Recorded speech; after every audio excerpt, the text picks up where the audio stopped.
Hi everyone, I hope you're all well. Welcome back to my channel.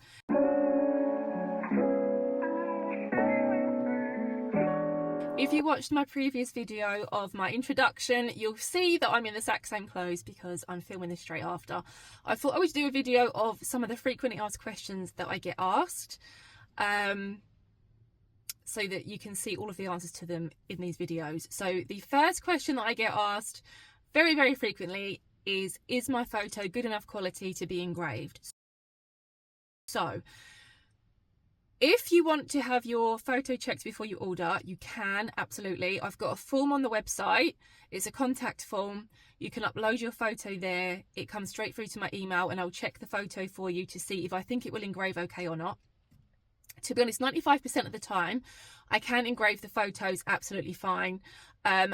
Sometimes the photos you upload can be a bit flat, so there's not a lot of contrast in the image and they can come out a bit flat. So I'll sometimes say you might want to upload one that's got a bit more detail in it. Photos that don't work very well are photos with shadows on the face.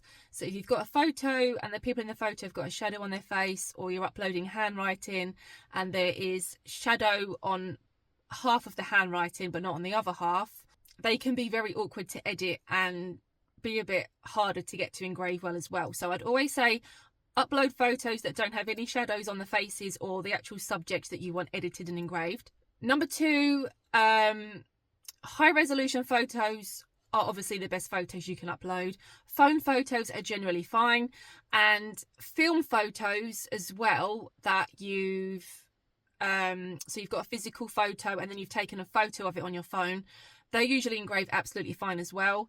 My only advice for the old photos, if they're in a frame, is always take them out of the frame where possible.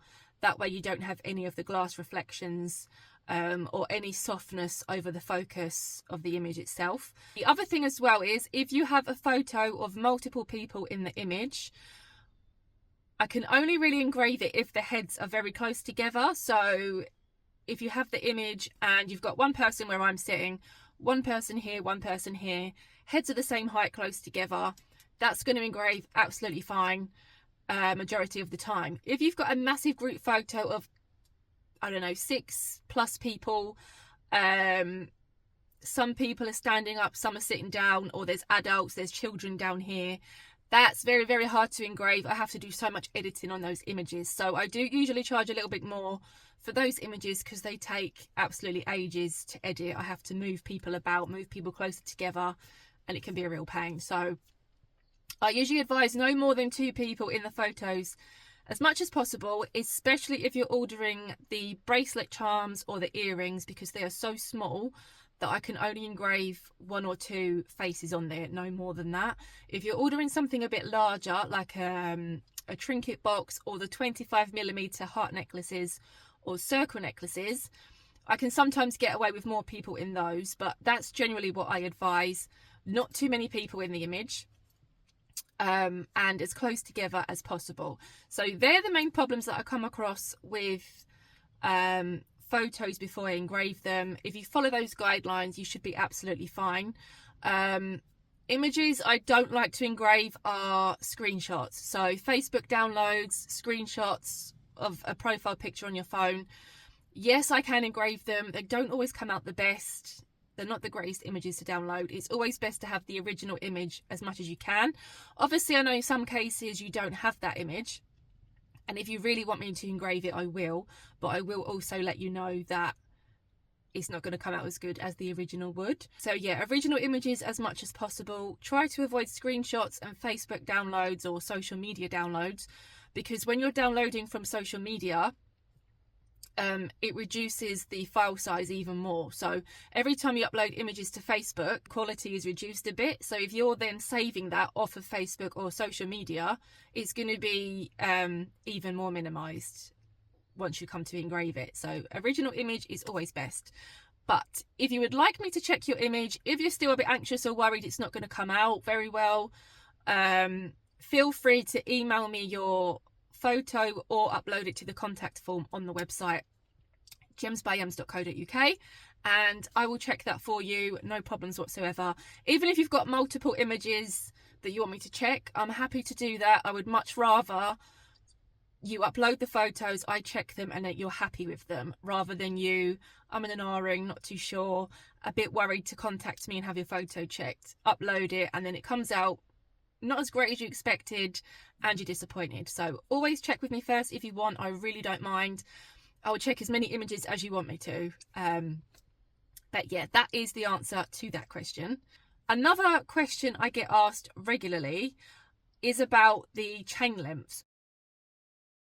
If you have a long neck or a very slim neck, or you're very small, then a 16-inch should be fine for you. I wear a 16-inch purely because I have got, doesn't look like it here, but I have got quite a long neck. So 16-inch, I like it to sit quite high up. So I order a 16-inch. If you have just like a regular neck, majority of my customers always go for an 18-inch. So only a handful usually choose 16. Most of you go for an 18-inch, which will sit about here. And then if you have a very wide neck, or you just like your necklaces to sit a lot longer, I'd go for the 24-inch, as that sits way down here. The gold chains are adjustable from roughly 16-inch to about 18-inch, not longer than that, I don't think. 16 to 18-inch roughly on the gold chains. And the men's chains, I only have an 18-inch or a 24-inch available, which generally sits about the same sort of place on a man as well. So that's what I advise for the necklace chains. For the bracelet chains, I usually advise to go half an inch more than your wrist size. So for example, I've got a 6.5-inch wrist. I've got very skinny wrists, and I usually always make myself a 7-inch bracelet when I'm creating my bracelet. So always go for about half an inch more than your actual wrist size, depending on how you like it to fit. I like mine quite snug, so I go for half an inch more. If you like them quite baggy, then an inch more might be best for you. But it's always best to measure your wrist and see where it fits. It's not the end of the world if you order a bracelet or a chain and it doesn't fit you. As long as you contact me after ordering, I'm happy for you to swap it for another size. So I have quite a few customers sometimes order the 16-inch and it's just not long enough. So they'll contact me, send it back, and then they'll have the 18-inch and buy that one instead. Same with the bracelet chains. Some of the bracelets I can't get in a bigger size, like the beaded bracelet just comes as standard, but I can add an extender chain for you. So I can add about a 2-inch extender chain or a 1-inch extender chain so that you can stretch that bracelet out to the size that you need. Another question I get asked very often is, are my items sterling silver? So my chains are sterling silver. My necklace and bracelet chains are sterling silver. But the pendants and the charms, I use surgical steel. And a lot of people assume that if it's not sterling silver, it means it's silver plated, or it's costume jewellery and it's going to discolour, react with your skin and go horrible. Not the case at all. So I've tested sterling silver charms and pendants, and I've tested surgical steel. Surgical steel comes out best every time. It is cheaper to source, but it's stronger. It doesn't discolour. It doesn't require constant cleaning. It doesn't react with your skin either. So I personally love the surgical steel charms and pendants, which is why I've kept them. I did offer both at one stage, but honestly, trust me, the surgical steel just comes up so much better. I can order in sterling silver for you. It's not a problem. If you do want that on your order, I can do that. Just contact me before ordering. The price would be a lot more expensive because sterling silver and gold at the moment, the prices are absolutely crazy. But I can do that for you. But yeah, like I said, the surgical steel, it doesn't discolour or react with your skin. It's not going to turn you green, nothing like that. It's hypoallergenic, and my own sister actually has issues with a lot of metals, so I use her as my guinea pig whenever I create new jewellery. And she's fine with all of my jewellery. Sterling silver chains that I use, they do come from Italy. They don't tarnish very quickly or anything like that, but they will need cleaning eventually, so you will need to clean them like you do with all your silver products. But charm wise, surgical steel every time, based on my own findings and what I've tested. Another frequently asked question that I get asked, how do you order?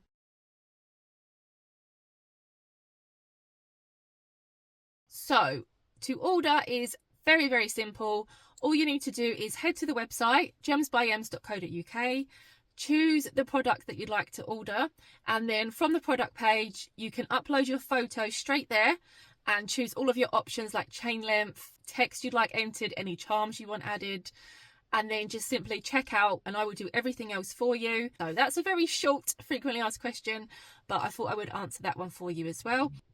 But any questions you've got, do just drop me a message on my website contact form or my email, or leave a comment here, and I will get back to you with any questions on that as well.